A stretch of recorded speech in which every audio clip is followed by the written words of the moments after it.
8મા પગાર પંચનો લાભ આપવા નિવૃત્ત પેન્શનરોની માંગ। કેન્દ્ર સરકારના 8મા પગાર પંચનો નિવૃત્ત પેન્શનરોને લાભ આપવાની માંગ સાથે જિલ્લા કલેક્ટરને પેન્શનરોએ આવેદનપત્ર પાઠવી રજૂઆત કરી।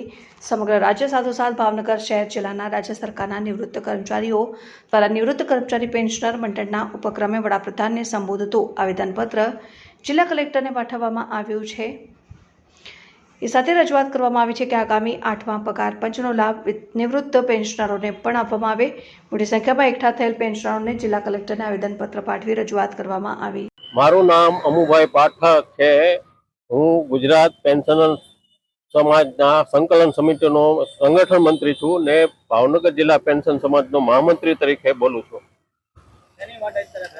અમે કેન્દ્ર સરકારે માર્ચ મહિનામાં એક ઠરાવ કર્યો છે, એમાં પેન્શનરોને 8મા પગાર પંચનો લાભ ન આપવો, એના વિરોધમાં સમગ્ર ભારતમાંથી આ ઝુંબેશ ચાલે છે કે પેન્શનરોને જે પેન્શનનો લાભ મળવો જોઈએ એ 8મા પગાર પંચનો લાભ મળવો જોઈએ।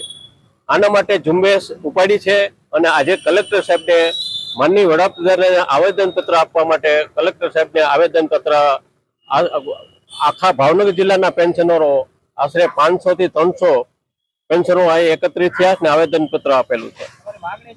અમારી માગણી 8મા પગાર પંચનો લાભ દરેક પેન્શનરોને મળે એ મુખ્ય માંગ છે। અમે આજે એની રજૂઆત કરવા આવ્યા છીએ કે કેન્દ્ર સરકારે એક ઠરાવ માર્ચ મહિનામાં કર્યો છે કે 8મું પગાર પંચ જે આવશે એનો લાભ પેન્શનરોને કોઈને આપવામાં આવશે નહીં।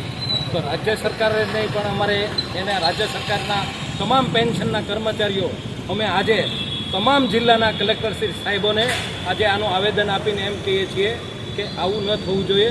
અમને બધાને પેન્શનરોને આ પગાર પંચનો લાભ મળવો જોઈએ। મારું નામ અમુભાઈ પાઠક।